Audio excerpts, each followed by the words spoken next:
नमस्कार दोस्तों, स्वागत है आपका हमारे चैनल मिथोलॉजी फैक्ट्स में। एक बार फिर से आपके लिए एक विशेष वीडियो लेकर हाजिर हूँ, तो कृपया करके वीडियो को पूरा देखें। नमस्ते दोस्तों, ताजमहल का राज क्या है? ताजमहल के 22 बंद दरवाजों के पीछे क्या छिपा है? कुछ लोग कहते हैं कि उनके पीछे हिंदू भगवान की मूर्तियां छिपी हैं। दूसरी तरफ कुछ लोग कहते हैं कि ये अच्छे दिनों को छुपा रहे हैं। पहला दरवाजा सस्ता पेट्रोल और डीजल छुपा रहा है, दूसरा रोजगार के अवसर। कुछ लोग तो ये भी कह चुके हैं कि ताजमहल असल में एक शिव मंदिर है जिसका असली नाम तेजो महालय है। एक थ्योरी के हिसाब से इसे मुगल सम्राट शाहजहां ने नहीं बनवाया था। ये दरअसल राजा परमर्दी देव द्वारा 13वीं सदी में बनवाया गया था। उसके बाद ये राजा मानसिंह के पास गया और शाह एडमिनिस्ट्रेशन ने इसे अपने पोते राजा जय सिंह से खरीदा। ताजमहल के बारे में एक और प्रसिद्ध कहानी ये है कि शाह एडमिनिस्ट्रेशन ने ताजमहल बनाने के बाद 20,000 मजदूरों के हाथ काट दिए ताकि जो मजदूर ताजमहल पर काम कर चुके थे वो किसी और उतनी खूबसूरत इमारत न बना सके। एक कहानी में कहा जाता है कि तेजो महालय 13वीं सदी में बना था, वहीं दूसरी में शाह एडमिनिस्ट्रेशन ने 17वीं सदी में मजदूरों के हाथ काट दिए। लगभग 450 साल बाद तो दोनों सिद्धांत सच नहीं हो सकते। तो आज के वीडियो में चलो सच जानने की कोशिश करते हैं। ताजमहल की क्या कहानी है, ये सिद्धांत कितने सच हैं, और ताजमहल के 22 बंद दरवाजों के पीछे क्या छुपा है? दुनिया का 7वां अजूबा, प्यार का प्रतीक। कहते हैं कि इतिहास तथ्यों पर आधारित होता है, भावनाओं पर नहीं। कौन सा इतिहास? किसका इतिहास? किसका नजरिया है इतिहास का? बीजेपी सरकार ने ताजमहल के 22 बंद दरवाजों को फिर से खोलने की मांग की और जजों ने ताजमहल के याचिकाकर्ता पर निशाना साधा है। दोस्तों, चलिए सबसे पहले ताजमहल का असली इतिहास समझते हैं। शाहजहां और मुमताज, उनके असली नाम क्या थे? शाहजहां का जन्म 5 जनवरी 1592 को हुआ। उसका असली नाम खुर्रम था। शाहजहां यह उसका राजसी नाम था जो बाद में उसे दिया गया, जिसका मतलब है दुनिया का राजा। शाहजहां का पिता जहांगीर और मां जगत गोसाई थी। जहांगीर की मुख्य रानी मुमताज महल का जन्म 1541 में हुआ। मुमताज महल का नाम शादी के बाद रखा गया। उसका असली नाम अर्जुमंद बानो बेगम था। खुर्रम और मुमताज की सगाई 1607 में हुई थी और उनकी शादी 1612 में हुई।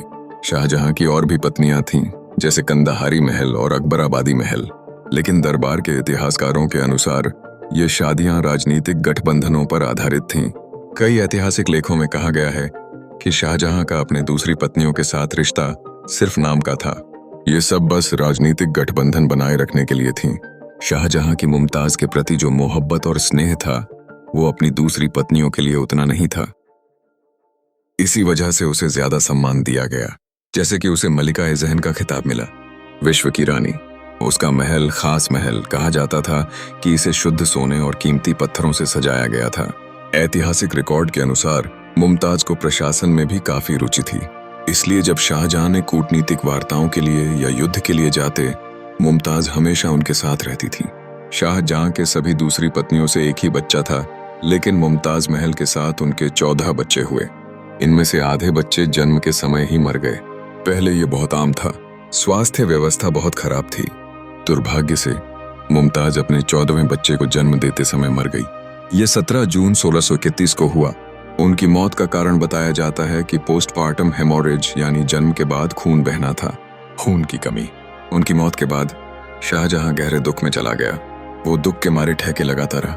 वो कई दिनों और हफ्तों तक रोता रहा और कहा जाता है कि वो अपनी पत्नी की मौत के गम में 1 साल तक एकाकी रहे। जब वो फिर से नजर आए तो कहा जाता है कि उनके बाल सफेद हो गए थे, उसकी पीठ झुकी हुई थी और उसके चेहरे पर निराशा झलक रही थी।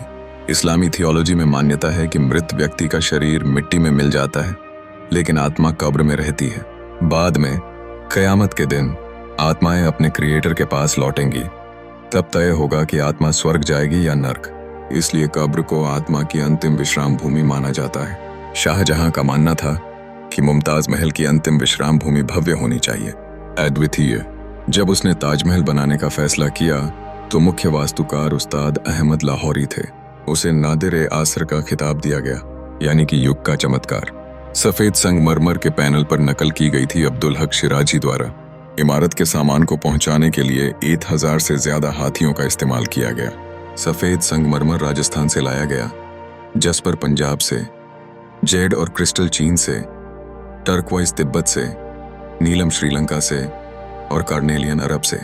ताजमहल में जो रत्न और सामग्री पाई जाती है वो दुनिया भर से आई है। कुल मिलाकर ताजमहल बनाने में 22 साल लगे। इसके निर्माण और सजावट के लिए लगभग 32,000 मजदूर हर दिन 22 साल तक इस पर काम करते रहे। दोस्तों, ताजमहल को लेकर विवादों का इतिहास बहुत लंबा है, लेकिन चलो हम अपनी कहानी सबसे हालिया विवाद से शुरू करते हैं। हाल के विवाद की शुरुआत तब हुई जब बीजेपी नेता राजनीश सिंह ने इलाहाबाद हाई कोर्ट में एक याचिका दायर की, जिसमें कहा कि ताजमहल के 22 बंद कमरों को खोला जाए। वे चाहते थे कि भारतीय पुरातत्व सर्वेक्षण ASI एक विशेष समिति बनाए। अगर आपको यह वीडियो पसंद आया तो प्लीज हमारी चैनल को सब्सक्राइब करें और वीडियो में आपको क्या क्या सबसे ज्यादा पसंद आया वो कमेंट में जरूर बताइए। धन्यवाद।